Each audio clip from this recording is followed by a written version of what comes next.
நாளுக்கு முன்பு நம்முடைய சிஎம் சார் நன்றி சொல்றதுக்காக திருச்சிக்கு போனாரு. திருச்சி கிழக்குக்கு. இங்க பெரம்பூர்ல ஜெயிச்சிருக்கிறாரு. இங்க இருக்கக்கூடிய பெரம்பூருக்கு போய் நன்றி சொல்றதுக்கு வக்கு இல்ல. இதுவும் நான் சொல்லிதான் போனாரு. சட்டமன்றத்தில் நான் சொன்னேன், திருச்சிக்கு போய் முதல்ல நன்றி சொல்லுங்க. 20 நாள் முன்னாடி சொன்னேன். போனாரு, நன்றி சொன்னாரா?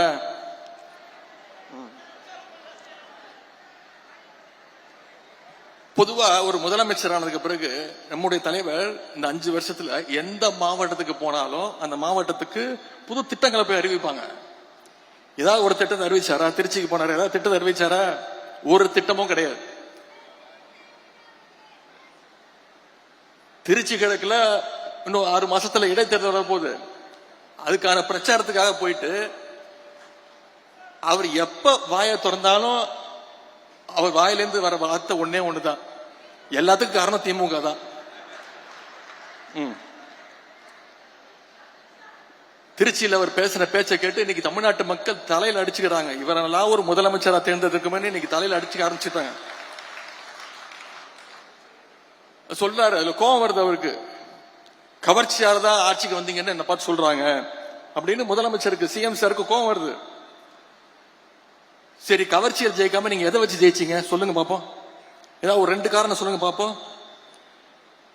கலைஞர் மாதிரி இந்திய எதிர்ப்பு போராட்டத்தில் கைது பண்ணி போராட்டம் பண்ணி ஜெயிலுக்கு போயிட்டு வந்தீங்களா? சரி, எங்க தலைவர் மாதிரி மிசா கொடுமையில 1 வருஷம் உள்ள இருந்து வந்தீங்களா? கட்சி ஆரம்பிச்சே 2 வருஷம் தான் ஆகுது. மாநில உரிமைகளுக்காக என்னைக்காவது குரல் கொடுத்திருக்கிறீங்களா? ஒன்றிய பாஜக அரசு ஏதாவது குரல் கொடுத்திருக்கிறீங்களா? பின்ன வேற எதை வச்சு நீங்க ஆட்சிக்கு வந்தீங்க? ஏதாவது ஒரு போராட்டம் பண்ணிருக்கீங்களா? எல்லாத்தையும் விடுங்க. தமிழ்நாடு முழுக்க போய் மக்களை சந்திச்சு உங்க கொள்கை தான் சொல்லி ஓட்டு கேட்டீங்களா? உங்க வேட்பாளர் பேர் உங்களுக்கு தெரியுமா? எதுவுமே தெரியாது. இதைத்தான் எங்களுடைய தலைவர் அவர்கள் கவர்ச்சி அரசியல் எங்களுடைய தலைவர் அவர்கள் சொன்னாங்க. அது மட்டும் இல்ல, இன்னொன்னு சொல்றாரு, அவர் வாயில நல்லா வந்துருமா? வாயில என்ன வரும்?